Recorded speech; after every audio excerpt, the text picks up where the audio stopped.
because Brianna don't have control of her money. So you're having to submit invoices to fucking Jordan and Cockeye.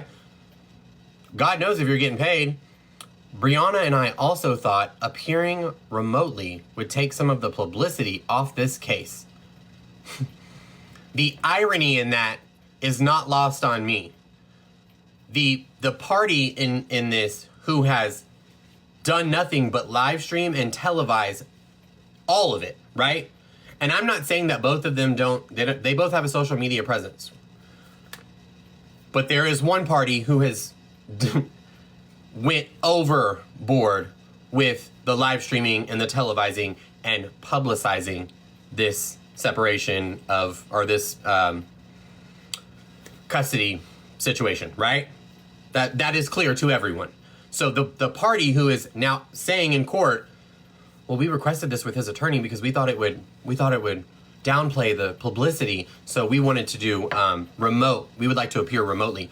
No, what it is that Brianna is fucking lazy and doesn't want to have to get up out of her house and go to a court hearing for her child because she does not care about her child, which is why every single time she has court the next day, she's out partying, out getting wasted. People on TTS are telling her, don't you think you should maybe go to sleep instead of, I don't know, getting drunk and doing rails? But no. Here we are. Next part of that I found interesting. And believed John and his attorney would feel the same way and want the same thing, but we were wrong. Actually, that was it. That was my last statement on that.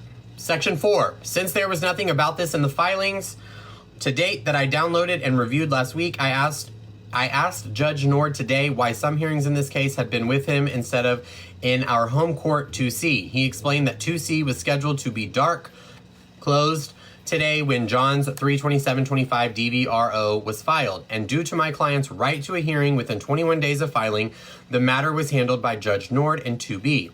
I assume this means 2C was also dark on 11525 when Judge Nord and 2B handled John's 11525 ex parte RFO.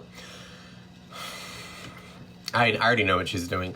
Section 5. I advised the court today that we were exercising our statutory continuance of the DVRO, and since the DVRO's outcome is relevant to the move-away analysis, we requested the DVRO and move-away RFO to be heard at the same time. Since the latter is currently calendared in 2C for 5/2/25, we asked for the hearings to be combined and moved to a later date. Judge Nord advised he could not move anything on 2C's calendar, i.e. the 5/2/25 hearing date, but that he could add the DVRO to that same date. He stated I needed to file an ex parte RFO to get the matters on 5/2/25 continued. So that is what this is. I explained to Judge Nord that we needed time to subpoena LAPD for admissible evidence as the DVRO, and he confirmed we would not have enough time to complete the process before 5/2/25. Thus, he advised he would make a note in hello? Where am I at? Complete the process before 5/2/25. Thus, he advised he would make a note in the minute court that the DVRO was being continued to 5/2/25 without prejudice as to additional time they may be needed for subpoena. The 4/21/25 minute order is attached. Minute order? Why am I saying minute? Minute order is attached as Exhibit B. Brianna's supervised visitation. Section 6. As outlined in my 4/18/25 declaration, attached again as Exhibit C, less exhibits, John filed an ex parte RFO on 1/15/25 to modify the 10/31/2024 stip and order, requesting that Brianna exercise all her visitation with W in Texas instead of California. The 10/31/2024 agreement was for all of her visits to occur in the LA area. The 1/15/2025 order, attached as Exhibit D, ordered all of Brianna's visits with W to occur in Los Angeles, Orange, Riverside, and San Diego counties. I just can't. Section 7. On 1/16/2025, John filed an RFO on the court's regular calendar alleging the 11525 order was wrong and needed to be corrected. The hearing on that RFO in 2B occurred on 3/17/2025. My client was self-represented at the time, did not appear, and did not file a responsive declaration. So let me just break this down for some people. What this attorney is claiming, right, is that I don't know what's happening. What just happened? Did somebody? Can we not, mods? Can we just stay in the chat and not message in the thing, please? Sorry, I'm not trying to be rude, but I feel like I need to read it and I get distracted. I don't know. One of my moderators just messaged me in the Discord. Let's just back up really quickly. They're claiming that John filed an RFO on the court's regular calendar. Basically, he was appealing or alleging that the 11525 order was wrong. So what they're basically saying is that John went into the court with all his supreme power that he has, with all his legal strength, and I guess strong-armed the courts into changing their mind. That is what they want people to believe. That is one of the most insane things that I've ever heard in my life. Because then, to follow it with, the hearing on that RFO in 2B occurred on 3/17/25. My client was self-represented, a choice at the time, did not appear, another choice, and did not file a responsive declaration. So what that tells me, Brianna, is that none of this fucking mattered to you. Why? Because you had the financial means,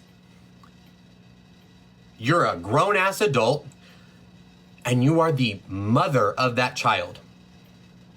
I don't know about y'all. Again, I'm not a parent, but I can tell you, my mother and I have one of the most contentious relationships I've ever seen between a child and their parent. But if this was the situation, my mom would move mountains to make sure she was in that fucking courtroom that day. Mountains. You couldn't be bothered to get out of bed. What are we talking about? And you're gonna come in a fucking let me stop, because they're gonna take my live down. You're gonna come in that courtroom in front of all these people and look that judge in the face and have the nerve to say that the reason that we're in this situation is because John threw a fit and said, this isn't right, this isn't how was supposed to be. And the courts were like, oh, we're sorry, John. How can we fix this for you? Sir, would you like a cup of tea and crumpets and your feet massage?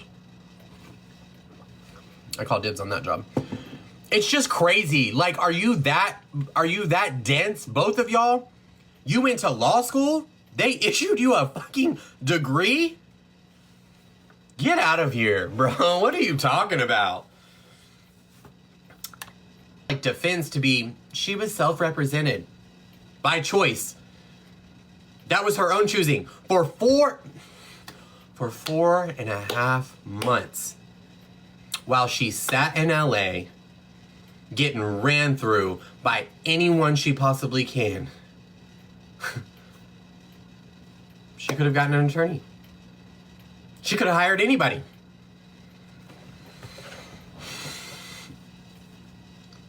Hell, she could have hired me. No, she couldn't have, because I would have laughed in her face.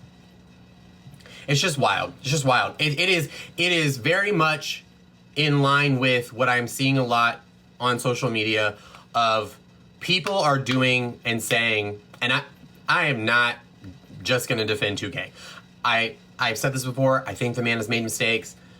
He's a man, one, and he's a human, too. Like, yeah, he probably has messed up. I don't agree with everything that I've ever seen from him, but for the most part, I do. And I fortunately have been able to form a sort of respect with him. And I'm not going to be like everybody else and turn my back on him. I can guarantee you that. Because I think that's what everybody's doing.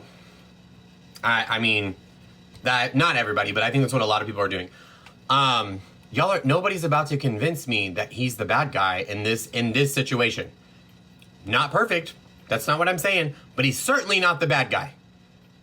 The parent who paid for a plane ticket, got on the flight, was able to get to California on time, showed up to court, but the girl who lives down the street couldn't be bothered to get up, to go to court, to hire an attorney to fight for her child.